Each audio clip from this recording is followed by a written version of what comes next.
Baik, kita mulai ya. Kita mulai. Assalamualaikum warahmatullahi wabarakatuh. Nah, anak-anak kelas 10 MIPA 1 pada kesempatan hari ini kesempatan yang pertama kita untuk pembelajaran melalui Google Meet. Jadi nanti mungkin beberapa pertemuan yang akan datang akan seperti ini. Agar nanti lebih bisa istilahnya lebih interaktif gitu.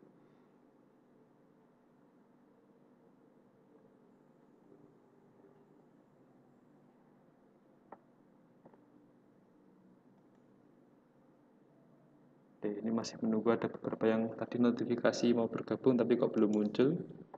Oke, sambil kita tunggu ini dulu. Nah, baik, untuk yang materi hari ini rencananya kita akan membahas atau nanti mengulas sekilas dulu, mengulas lagi tentang hukum Newton, reviewnya, kemudian nanti saya tambahkan materi selanjutnya gitu ya. Kemudian perlu saya sampaikan kembali untuk absensinya nanti silakan di absensi tetap di e-learning. Tadi sebagian sudah saya absenkan untuk yang bergabung jam 10 sampai jam 10 lebih sedikit tadi.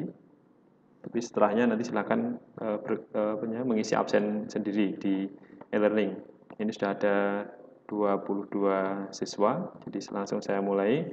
Di materi sebelumnya yang saya unggah di e-learning, kita sudah membahas tentang hukum Newton ya. Hukum Newton ya.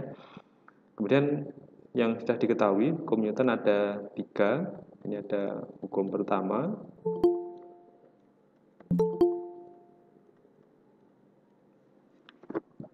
sebentar, ini ada yang datang lagi. Oke, sudah ya.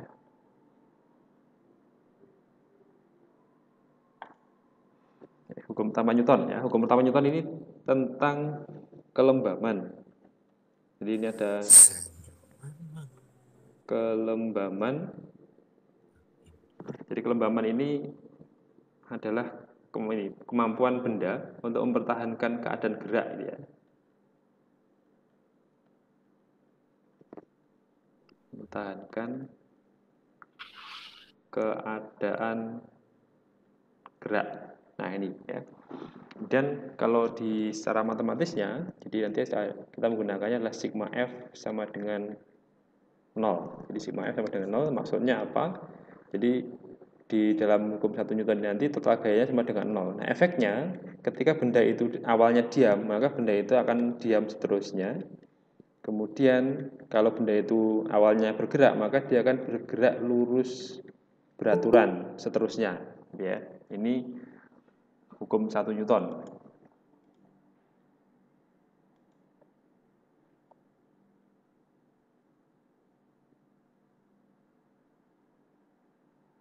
Kemudian untuk selanjutnya itu ada hukum yang kedua. Oh ya, untuk kelembaman ini nanti ini berkaitan dengan massa ya. Semakin besar massa dari suatu benda, itu nanti kelembamannya akan semakin tinggi. Jadi kalau massanya kecil ya dia kelembamannya lebih rendah dibandingkan untuk massa yang lebih besar. Itu kelembaman ya. Kemudian untuk yang kedua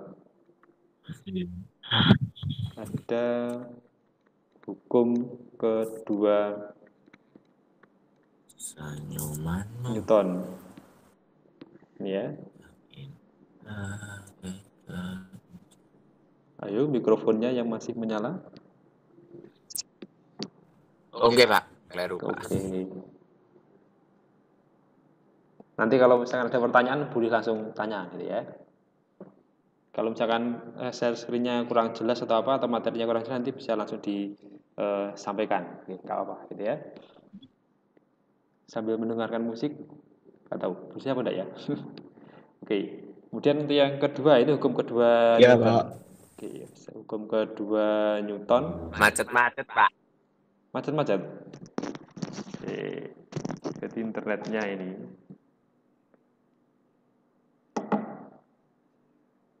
sinyalnya saya pindah pakai saya ganti dulu. Oke.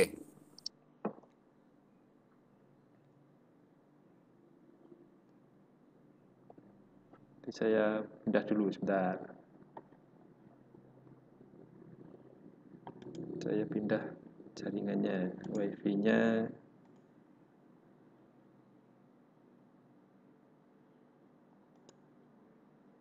Oke, bagaimana suaranya? Apakah sudah lebih jelas?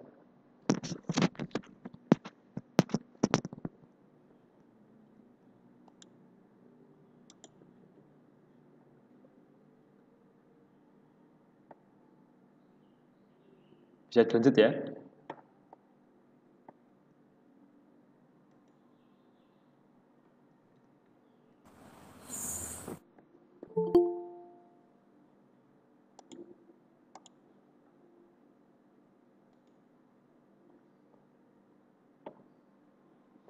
Saya lanjutkan kalau begitu, kalau tidak ada permasalahan. Kita lanjutkan. Untuk hukum kedua Newton. Hukum kedua Newton ini kaitannya dengan benda. Kemudian ketika benda itu dikenai gaya, maka total gaya itu akan menyebabkan adanya perubahan momentum, gitu ya. Jadi nanti dalam hukum Newton ini ada sigma F, ini sama dengan dP per dt. Nah, P itu adalah momentum. Momentum itu adalah massa kalikan V. Nah, nanti untuk diferensialnya ini diajari di kelas 11 katanya. Kemudian untuk ini bisa diuraikan dm dt, berarti ini laju perubahan massa kalikan V ditambah dengan m kalikan perubahan kecepatan. Nah, untuk kasus yang sering dibahas itu nanti untuk massa yang tetap. Kalau massa tetap ini nanti 0. Jadi persamaannya tinggal m kali dv per dt itu adalah m kalikan a. Jadi hukum kedua Newton nanti yang sering kita pakai nanti adalah sigma f sama dengan m kalikan a. Ya, itu yang akan sering digunakan. Nah, kemudian yang ketiga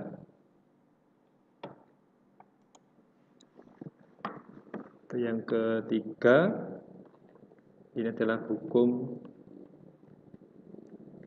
3 Newton.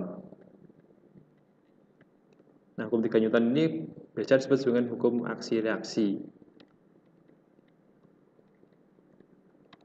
Ya, aksi reaksi.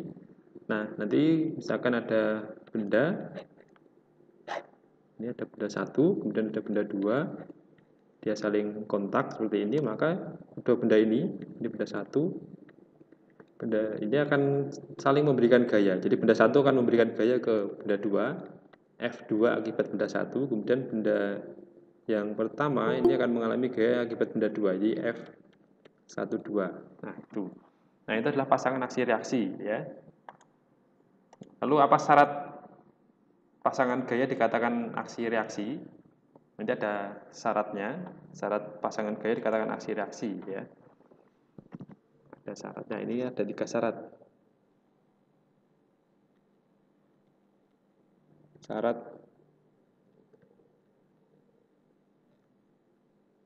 pasangan gaya sebagai aksi reaksi. Yang pertama, besarnya sama kedua gaya itu. Besarnya sama atau nilainya sama. Kemudian yang kedua, arah berlawanan.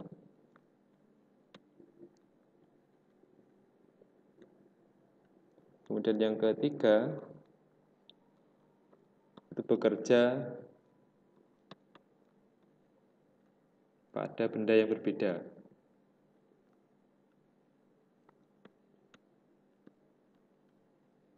Ini syarat ya, syarat untuk dikatakan gaya atau pasangan gaya itu sebagai pasangan aksi reaksi.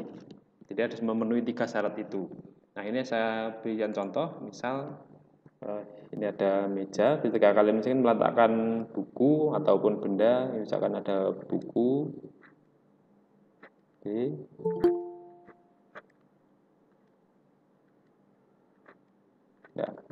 buku di atas meja gitu.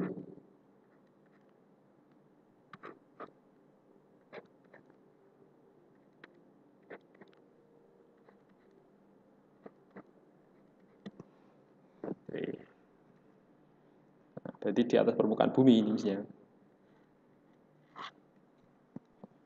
Saya undang dulu yang datang, ada yang baru datang. Oke.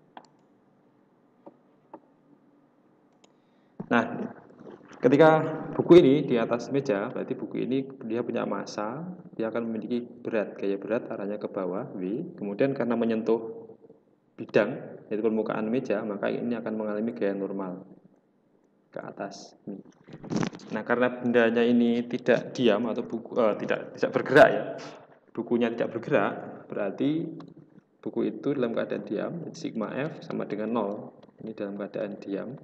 Nah, berarti di situ ada N min W sama dengan 0. Nah, berarti N sama dengan W. Nah, jadi N besarnya sama, arahnya berlawanan. Tapi ini bukan gaya asi reaksi, karena tidak memenuhi 3 syarat. Ini yang terpenuhi hanya 2. Jadi yang satu besar sama, kemudian yang kedua arah berlawanan sudah terpenuhi. Dan yang ketiga, N dan W itu bekerja pada satu benda. Ini yang menyebabkan tidak terpenuhi pada satu benda.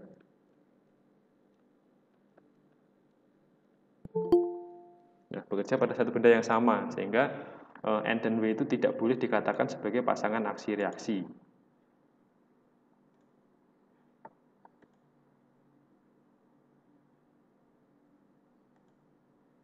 Ya. Nah, lalu pasangan aksi reaksinya dengan yang mana? Jadi kalau W, gaya berat buku ini dengan bumi. Bumi itu mengalami gaya gravitasi W aksen. Kemudian kalau N-nya buku ini, dia dengan meja. Jadi meja itu tertekan atau dikenai gaya oleh buku sebesar N aksen. Nah, ini baru pasangan aksi reaksinya.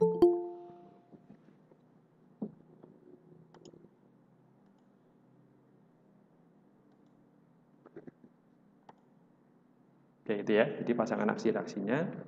Jadi saya tuliskan untuk pasangan aksi reaksi.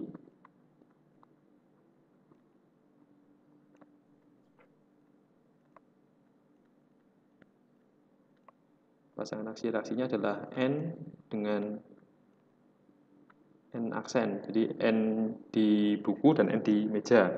Kemudian ada W di buku dengan W aksen di bumi. Jadi bumi itu tertarik oleh buku itu sebesar W aksen. Nah, itu adalah pasangan aksi reaksinya. Nah, jadi itu review kita tentang hukum Newton yang sudah saya upload di e-learning. Jadi nanti silakan bisa membuka kembali jika misalkan lupa. Kemudian untuk latihan soal nanti akan saya pembahasan soal ya, pembahasan contoh-contoh. Jadi nanti akan saya sampaikan di e-learning juga bentuknya video. Jadi untuk materinya sebenarnya ini sudah selesai, dasarnya hanya 3 ini gitu ya untuk bab ini. Tapi yang banyak itu adalah bagaimana terapannya. Terapannya nanti yang banyak di kasus-kasus ada bidang datar licin, bidang datar kasar, kemudian bidang miring licin, bidang miring kasar. Kemudian benda yang terhubung dengan tali, benda yang terhubung dengan katrol, kemudian ada lagi contoh pada gerak menikung dan lain sebagainya. Itu ya sangat banyak di kasus-kasus masalah soalnya gitu ya. Kalau untuk hukum dasarnya ya hanya 3 ini untuk dinamika di Newtonian gitu ya. Nah, kemudian untuk ini beberapa langkah yang nanti perlu dilakukan gitu ya. Jadi langkah-langkah dalam penyelesaian soal itu nanti kita harus menginventarisasi atau menuliskan semua gaya yang bekerja gitu ya. Jadi harus diinventarisasi semua gaya yang bekerja sebelum kita mengerjakan atau menyelesaikan atau menjawab pertanyaan yang ada di soal itu. Jadi semua gaya nanti harus diinventarisasi. Itu beberapa tips dalam penyelesaian masalah dinamika. Jadi ini beberapa langkah. Di langkah penyelesaian. Jadi wajib menggambarkan nanti. 1. Gambarkan sistem.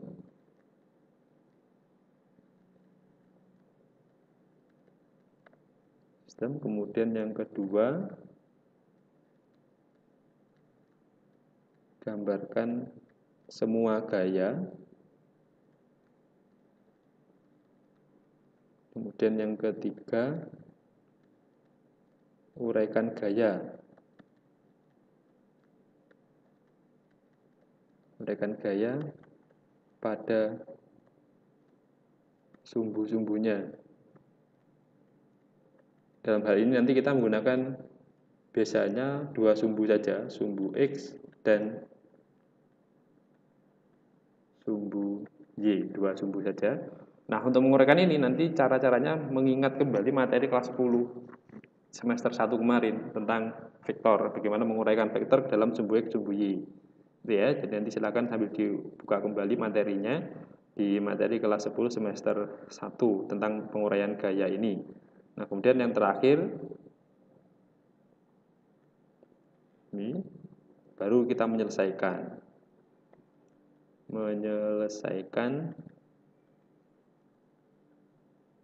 tiap bagian sesuai sumbunya, sumbu koordinatnya. Kalau sumbu X, ya selesaikan semua gaya pada sumbu X. Kemudian selesaikan semua gaya pada sumbu Y, gitu ya. Itu adalah tentang hukum Newton. Jadi contoh misalkan, gitu ya. Jadi misalkan ini contoh, misalkan ada ini contoh di hukum 1. Ada sistem seperti ini.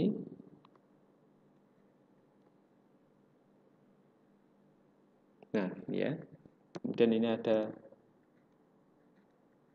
masanya adalah 12 kg diikat pada tali. Nah, talinya diikatkan pada dinding dan pada langit-langit. Nah, maka nanti langkah yang pertama harus gambar dulu sistem ini. Baru kemudian misalkan di sini diketahui ada tegangan tali, gitu ya. Ini T1, kemudian di sini ada T2, terus sudutnya ini misalkan 37 derajat. Berarti ini misalkan diberi nama T3. Nah, kemudian karena benda itu bermassa, maka ini memiliki berat V. Nah, kemudian kita membuat acuan. Ini adalah sumbu X, ini sumbu Y. Nah, berarti T3 itu sudah di sumbu Y, W di sumbu Y, T1 sudah di sumbu X, nah T2. Nah, T2 itu berada di antara sumbu X dan sumbu Y, maka nanti harus kita uraikan. Jadi diuraikan ke arah sumbu X dan sumbu Y. Nah, ini cara penguraiannya nanti mengingat di materi tentang vektor. Jadi ini ada T2X. Berarti karena ini sudutnya di sini, berarti ini adalah T2 cos 37. Kemudian ini ada T2Y. T2Y berarti T2 sin 37. Jadi tidak harus yang Y itu sin ya, tapi melihat di mana letak sudutnya. Karena sudutnya di sini berarti yang X yang dekat dengan sudut 37. Maka pakai cos, kalau yang jauh pakai sin. Nah, kalau sudah seperti ini baru kita menyelesaikannya per bagian. Misalkan dilihat dulu adalah ini. Kita melihat dulu pada benda, kita meninjau benda. Jadi kita tinjau dulu benda yang ada di situ, balok dia. Jadi kita tinjau dulu balok ini.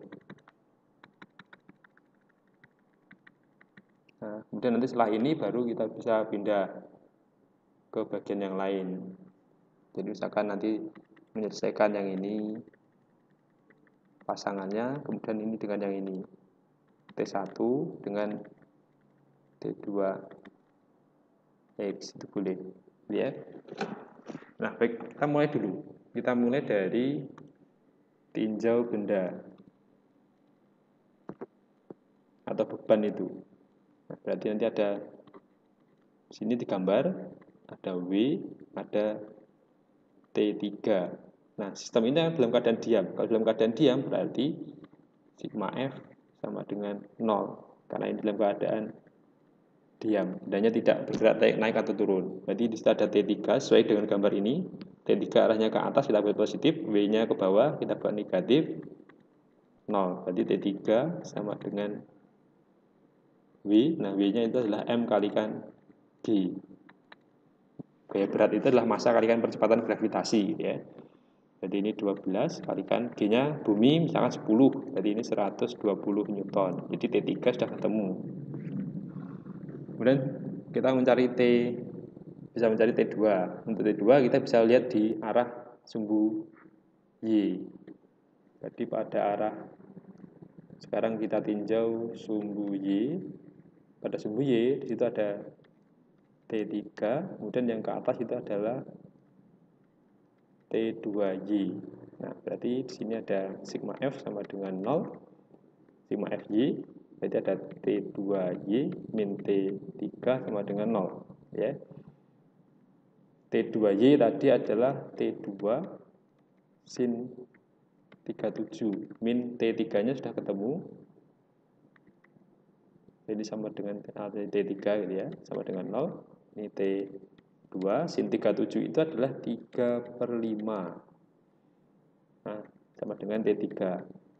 Jadi T2 min 3/5 kali, bukan min ya, kali 3/5 sama dengan tadi 120. Jadi ini bisa kita sederhanakan. Ini adalah 1, ini 40. Nah, maka nanti T2 itu sama dengan 200 Newton. Ini 2. Nah, sekarang tinggal T1.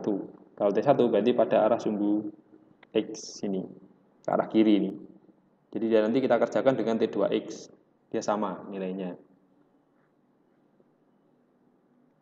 Sekarang kita tinjau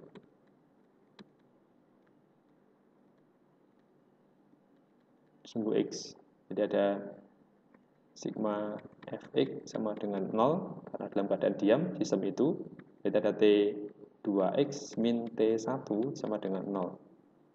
Ini ada T2 kalikan cos 37 sama dengan T1. T2-nya sudah ketemu 200. Cos 37 itu adalah 4/5 sama dengan T1. Berarti ini 160 sama dengan T1. Jadi T1 itu adalah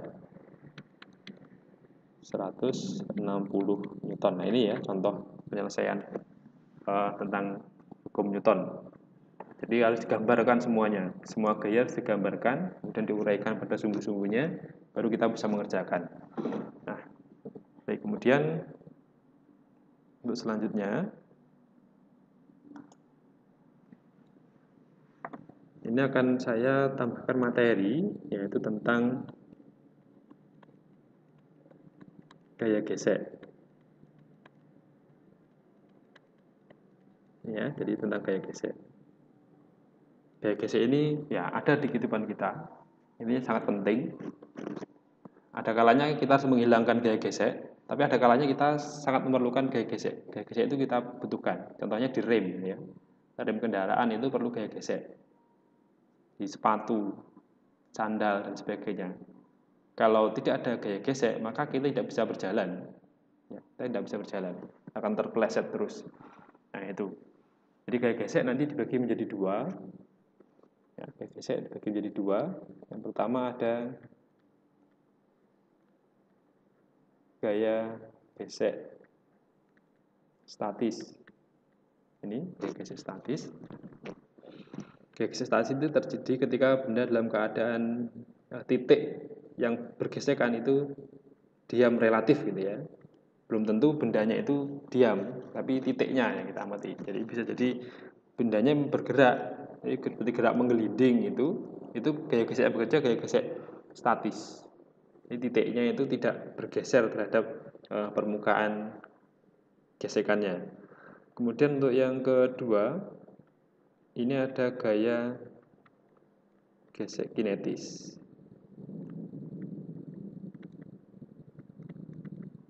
ini ya, gaya gesek kinetis. Nah, ini ketika titik yang bergesekan itu bergerak relatif satu sama lain. Ini saya beri tanda petik ya, bergerak relatif. Oke, kemudian untuk tingkat kekasaran ya, kekasaran permukaan.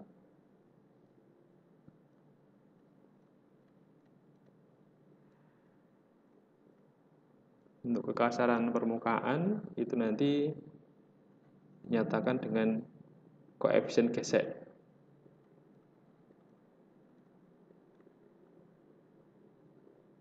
Ya, dinyatakan dengan koefisien gesek. Jadi ada dua nanti. Ada koefisien gesek statis, μs, ini untuk yang statis. Kemudian μk ini untuk kinetis atau bergerak. Nah, ini biasanya yang lazim kemudian μs itu lebih besar daripada μk. Koefisien gesek kinetis lebih kecil daripada koefisien gesek statis atau sebaliknya gitu ya. Itu yang lazim. Jadi kalau misalkan nanti menemukan soal kemudian tidak disebutkan itu koefisien gesek statis atau kinetis, maka lihat aja nilainya. Kalau nilainya lebih besar berarti itu adalah koefisien gesek statis. Kalau nilainya lebih kecil berarti koefisien gesek kinetis gitu. Nah, sekarang saya lanjutkan. Ini keadaan benda. Keadaan benda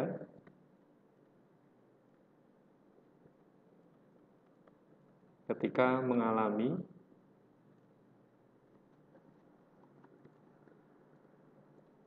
gaya gesek. Ya, jadi keadaan benda ketika mengalami gaya gesek ini ada 3 keadaan. Yang pertama, benda dalam keadaan diam. Kapan benda itu dalam keadaan diam? Yaitu ketika total gaya dorongnya atau gaya tariknya itu lebih kecil daripada Fs maksimum. Apa itu Fs maksimum? Nah, Fs maksimum itu adalah ini, koefisien gesek statis dikalikan dengan gaya normal. Itu adalah koefisien gesek statis kalikan gaya normal, ini adalah gaya gesek statis maksimumnya. Kalau gaya tarik itu lebih kecil daripada koefisien gesek atau daripada gaya gesek statis maksimum, maka benda itu dikatakan diam. Kemudian kalau benda dalam keadaan diam, maka ini nanti gaya gesek yang bekerja itu bukan lagi gaya gesek statis maksimum itu, gitu ya. Maka nanti gaya gesek yang bekerja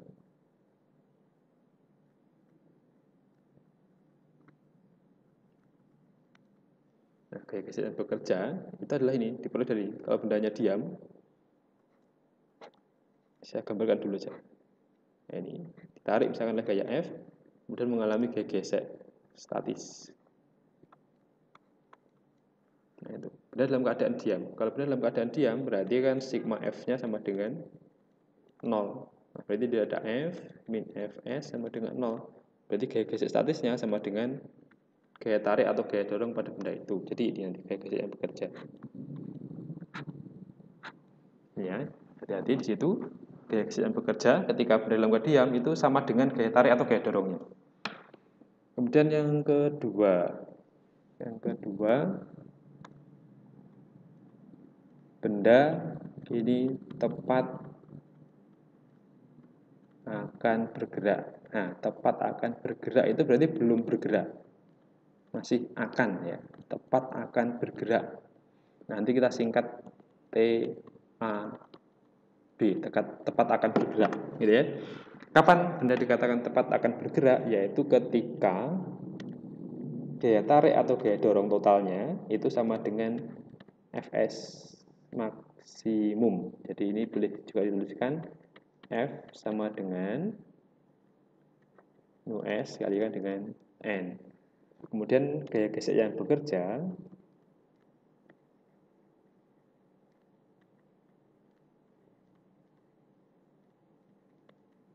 ya, gaya gesek yang bekerja berarti benda ini F, kemudian mengalami gaya gesek statis. Gaya gesek statisnya yang bekerja nanti adalah sama dengan Fs maksimum itu.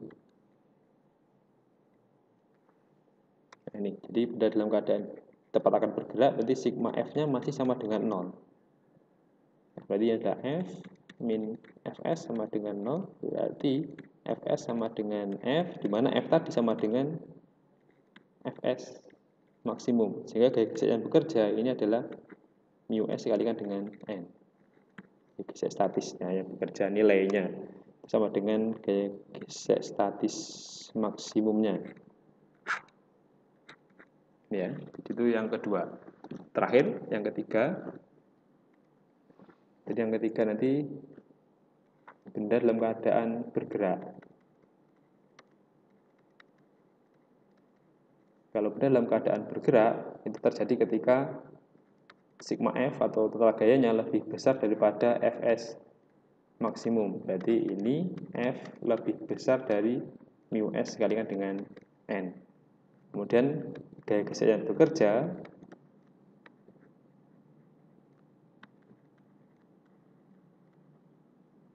ini gaya gesek yang bekerja nanti adalah F kinetis, bukan lagi Fs, tapi Fk, yaitu mu K dikalikan dengan N. Jadi kalau bergerak, ya, ini F, maka kalau benda itu bergerak, ini yang bergerak adalah Fk. Bergerak ke sana, ya. Jadi bergerak sehingga dia punya kecepatan. Nah, itu keadaan benda ketika mengalami gaya gesek, gitu ya. Nah, sekarang kita bahas contoh biar lebih jelas.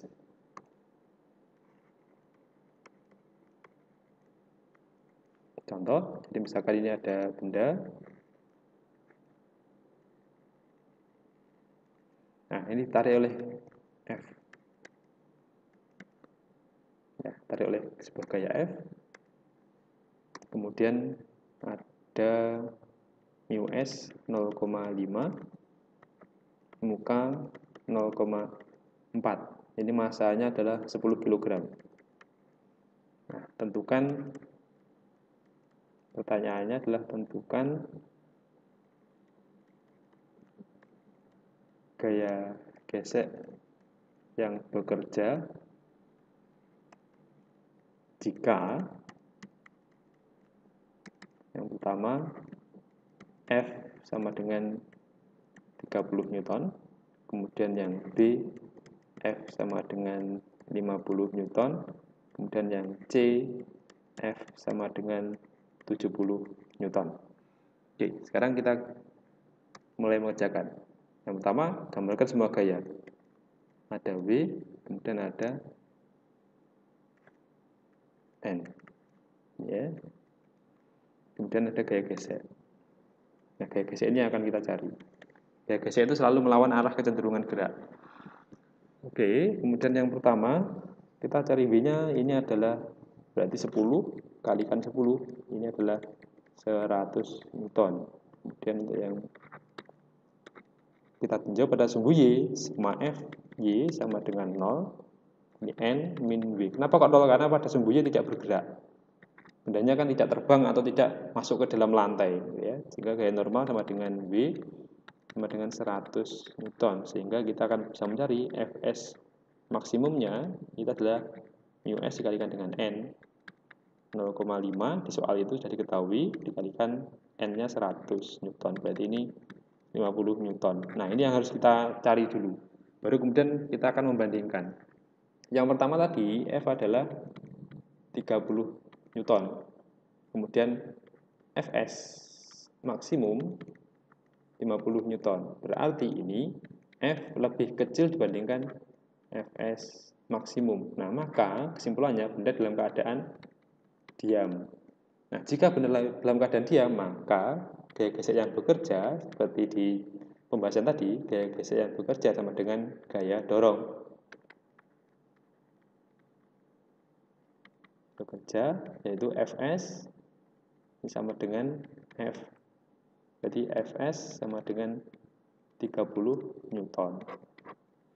Oke, itu yang pertama. Kemudian yang kedua. Yang kedua, F-nya itu adalah 50 Newton. Sedangkan Fs maksimum sudah kita hitung, ini juga 50 Newton. Berarti di sini F itu sama dengan Fs maksimum. Nah, berarti benda dalam keadaan tepat akan bergerak. Jika benda tepat akan bergerak, maka gaya gesek yang bekerja ini nanti adalah Fs sama dengan Fs maksimum berapa? 50 Newton. Nah, ini yang kedua. Jadi soal yang pertanyaan yang ketiga, yang C, F-nya 70 Newton. Padahal Fs maksimum adalah 50 Newton. Berarti ini benda F lebih besar daripada Fs maksimum. Kalau F lebih besar daripada Fs maksimum, berarti benda dalam keadaan bergerak. Oke, benda dalam keadaan bergerak. Kalau benda dalam keadaan bergerak, berarti nanti kita bisa mencari gaya geseknya. Adalah gaya gesek kinetis.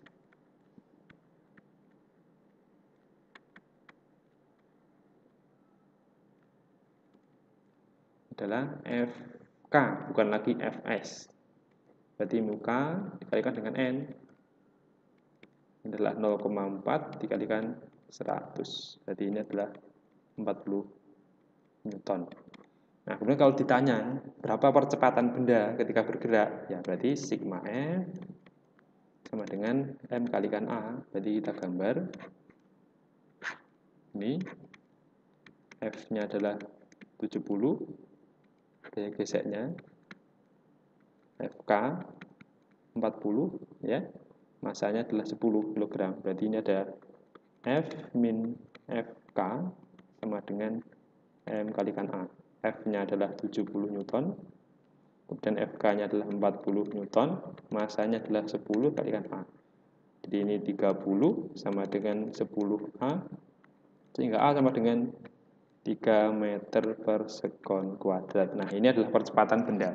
Jadi itu ya, contoh ketika sistem mengalami gaya gesek. Jadi benda itu kalau mengalami gaya gesek ada 3 keadaan. Benda diam, bendanya tepat akan bergerak, atau bendanya akan bergerak. Nah, itu dilihat dari bagaimana total gaya yang bekerja pada benda itu dibandingkan dengan Fs maksimum dari benda atau sistem. Nah, itu adalah ini materi kita untuk hari ini ya, gaya gesek. Jadi nanti, nah ini untuk PR. Saya beri satu PR saja. PR-nya adalah kalau ada benda seperti ini 5 kg ya. 5 kg. Kemudian mu S-nya adalah 0,5, muka 0,3. Kemudian ini ditarik oleh gaya F. Nah, pertanyaannya, tentukan gaya gesek yang bekerja jika yang A, F sama dengan 10 Newton, B, F sama dengan 20 Newton, C, F sama dengan 25 Newton, kemudian yang D, F sama dengan 35 Newton. Nah, gitu ya. Silahkan itu nanti dikerjakan di buku tulis. Nanti bagaimana format pengumpulannya, nanti akan saya beritahu informasi selanjutnya gitu ya. Apakah nanti kelihatannya saya buka tempat di e-learning, jadi kalian bisa upload di e-learning. Nanti tapi menunggu dulu, nanti akan saya kabari. Nah, jadi itu untuk pertemuan hari ini. Ini mohon maaf, ini saya jam 11 harus mengajar di kelas KBC. Jadi kita nanti batasnya sampai jam 11 saja. Jadi untuk hari ini kita cukupkan sekian. Ada sisa 30 menit, nanti bisa untuk mengerjakan soal ini. Nanti untuk pengumpulannya akan saya berikan kabar selanjutnya, gitu ya. Baik, itu materinya untuk hari ini. Silahkan kalau ada yang ditanyakan, masih ada waktu 8 menit. Silahkan jika ada yang ditanyakan. Oh ya, nanti untuk hasil coretannya ini nanti akan saya kirimkan ke grup WA ya, bentuk PDF. Jadi mungkin nanti tadi ada yang belum mungkin tidak sempat mencatat karena ya waktu kita. Jadi nanti akan saya kirimkan file PDF-nya ini, semua coretan-coretan belajar kita hari ini nanti saya kirimkan. Termasuk nanti videonya, rekamannya akan saya berikan linknya, tapi tidak publik, nanti hanya untuk kelas ini saja, gitu ya. Jika mungkin diperlukan untuk pelajari, gitu ya. Nggak ada pertanyaan? Boten. Oke, wis paham ya kayaknya ya. Nggih. Semoga-moga paham ya.